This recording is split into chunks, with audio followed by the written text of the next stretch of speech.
All right, sup guys, welcome back to the channel. Too Easy Sports Betting. I'm Trice Too Easy. Guys, if you're new here, don't forget to hit the subscribe button. If you've been here, give me a second of your time, leave a thumbs up, leave a comment. It helps me and my channel a lot.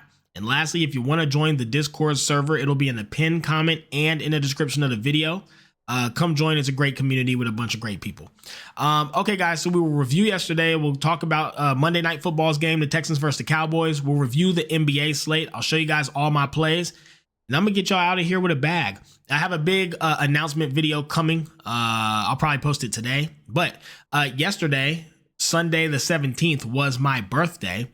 So I'm not big on like celebrating my birthday. I genuinely try to kind of ignore it. So I didn't go spamming it to everybody. But I wanted to share the gifts I got with you guys at my birthday dinner. We went out to Hibachi. Had a great time. It was very nice. Family and loved ones were there. So I'll show you guys my gifts before I get into the video. This. My son, oh, you can't see it anyways, says you're the best, and then he wrote dad on the fucking thing. So got that here on my desk now. My daughter got me it's a golf mug, like a little mug, and then it has a pin that's like a golf club. I have a bottle opener with this too. It looks just like this, but it's the bottle opener. So I got the pin now. So I sign my documents, stuff like that. My mother-in-law, she got me the LeBron James Hennessy. Look, it's not, one of them where you keep the box, right? Like my Hennessy XO is so damn nice. You start getting up to $200-$300 a bottle. You got to keep that box and a bottle. But I'm going to still keep it as a collection. I won't drink it all. I'll probably take a shot or two, friends over, things like that. But try to make it last because it's a collector item, man. I'm glad to have it in the collection. So I love this gift. It's very thoughtful of her. And then wifey got me a brand new surgical blade, or as one would like to say, a 60-degree wedge. Listen, let me tell you one thing. I'm surgical with that bitch. You want to know what a very scary sight is on the golf course when you're playing for money? Trice Too Easy with a goddamn 60-degree in his head, in his hand off the green, because that bitch is getting snuggled. It might go in the hole. Oh, it's the surgical blade. I'm deadly surgical with that bitch. Yeah, I lost my 60-degree midway through this past golf season, and I've been bitching about it ever since. Because I'm the type, man, I refuse to buy myself anything. I will not buy myself anything. Just buy one, I would just refuse. I feel like my kids could use it. My wife could use it. I just don't need anything. So I wouldn't buy one. So she went ahead and got it for me. I love that gift as well. So I had a great birthday. Life's good. Okay. So yesterday, I don't actually have the picture. I went 4 wins, 3 losses. 4 wins, 3 losses. Both my player props got cooked. I really wish I just didn't even fucking play them. As far as just the slate in the games, I was right about everything except the Bills beat the Chiefs, which whatever. And then I think that's the only damn game I got wrong. I had the other 4 right. So anyways, it just is what it is, man. What can you do? Let's go ahead and start with player props for, you know what? No, we got to start with football. Let's start with football. My bad, guys. Let's do this. Okay. So Monday Night Football game, we got the Texans, we got the Cowboys. Texans coming in at -7. Some books have it as -7.5. Guys, I'm 100% going to be on the Texans -7. And it's not even like a hard choice. This is a very easy bet. The Texans are so much better. The Cowboys are as bad as the Jaguars. And I'm dead serious. The Cowboys look like one of the worst teams in the league. Dak's not even playing. They can't do anything. They don't have a defense. They don't have an offense. They don't even have a quarterback. Ezekiel Elliott's looked awful running back wise. He's terrible. They don't really have any weapons. All they have is Lamb. And the Texans, unfortunately for the Cowboys, Texans have a phenomenal pass defense.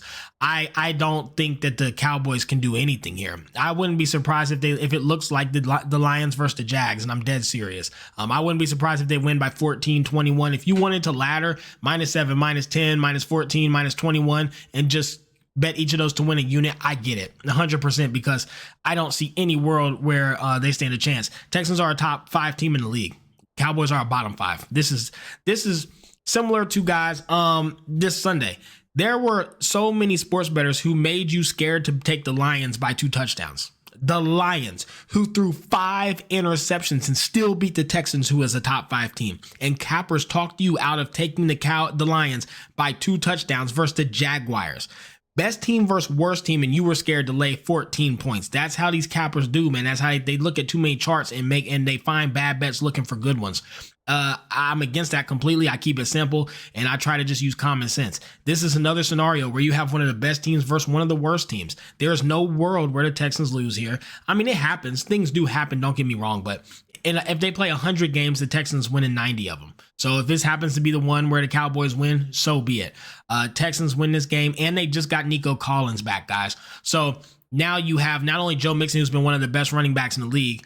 Cowboys are not great versus the pass. They're awful versus the run. And now Joe Mixon's even more deadly because now you have Tank Dell, who has shown he is a star, and you have Nico Collins coming back, who is an all-star. So now Stroud has two all-star receivers out there. Tank Dell is an all-star by every means. He's a dog.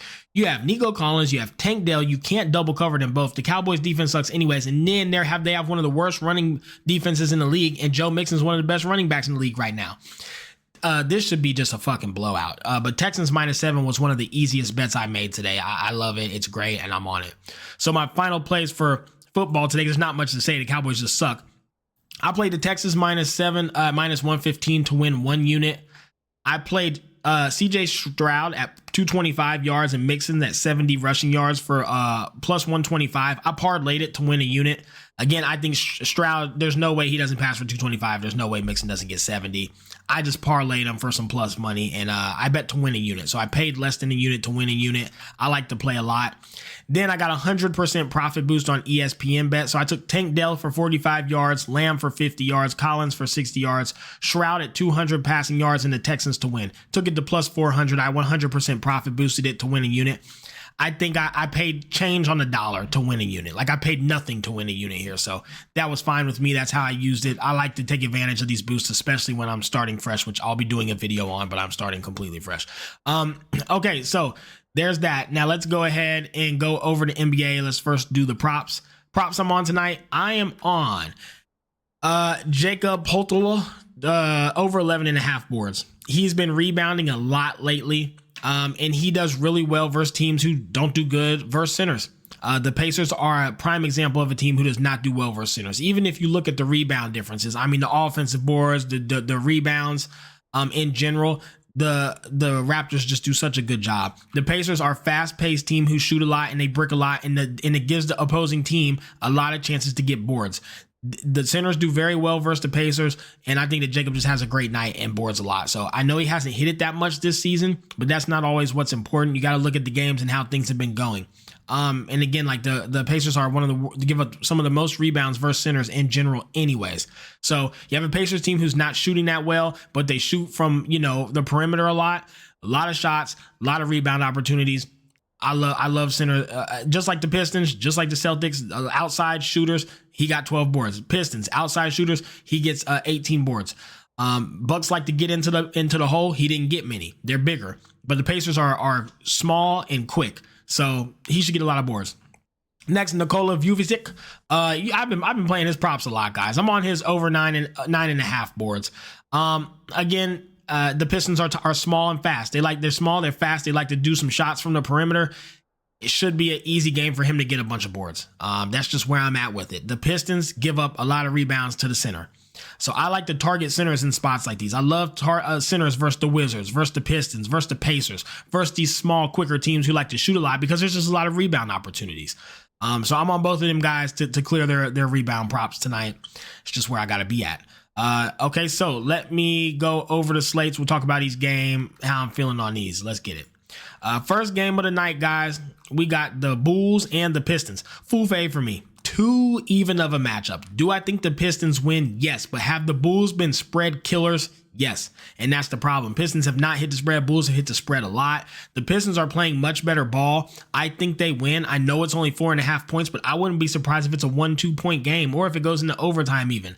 These teams seem very similar. The Bulls have a lot of fight in them and they're playing well. And again, I worry that Nikola just is a dog tonight and really, hinders what it is the Pistons try to do because they just struggle versus a good center, and he's very good.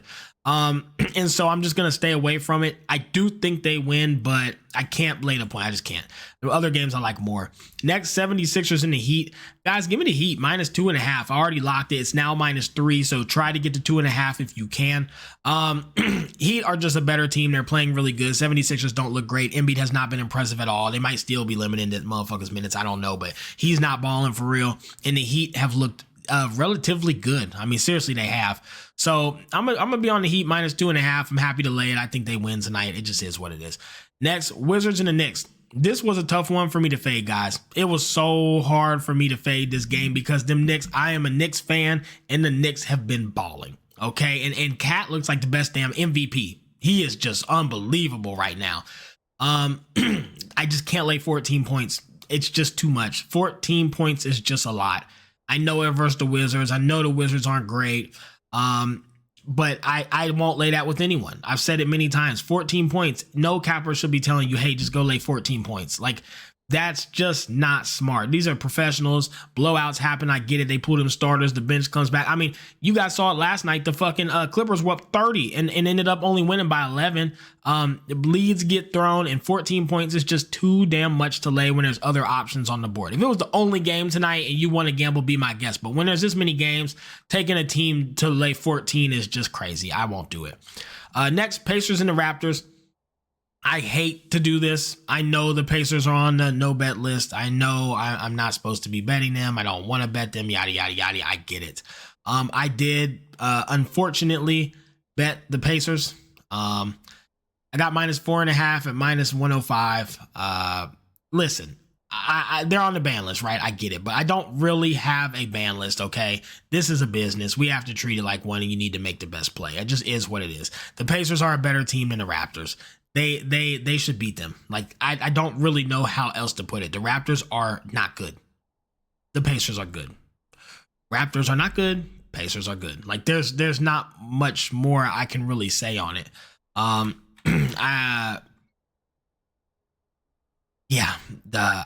genuinely just, I don't know why I'm betting the Pacers. I really don't.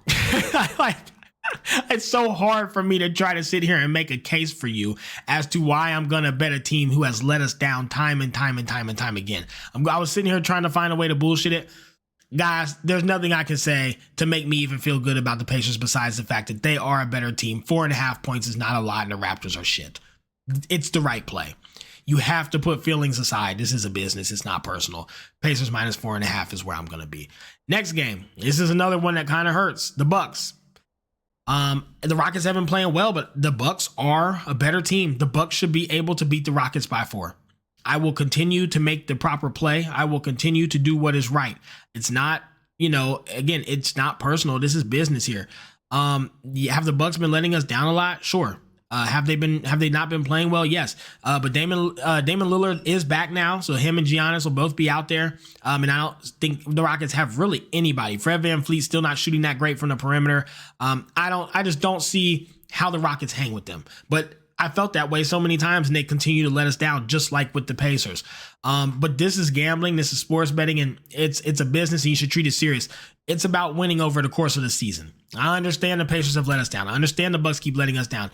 But over 100 games, how many times would that same loss have happened? Right now, we've just been on the bad side of some of these, on the unlucky side of the coin toss.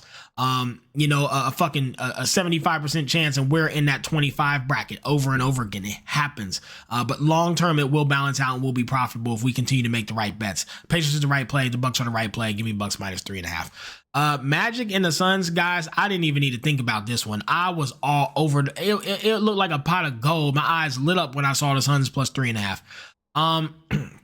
Now, here's the thing, guys. Are the Magic playing pretty good ball? Yes, they are. They've been doing quite well.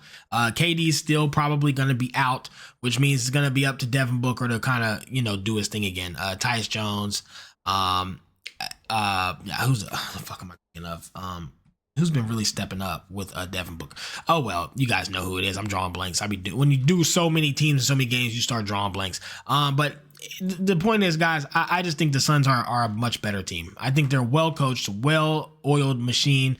The chemistry is excellent. They play good ball. And I don't think that the Magic, like versus the Thunder, I knew the Suns were cooked. I knew they were too fast, too aggressive, too physical. Devin Booker can't handle that.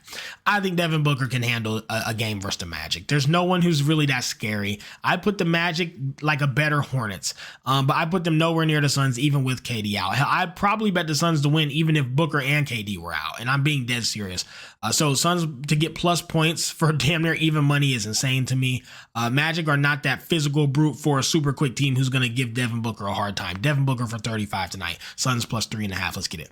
Hawks and the Kings, guys. Full fade. Full fade. I think these are two very even teams. I know that the Kings are favorited.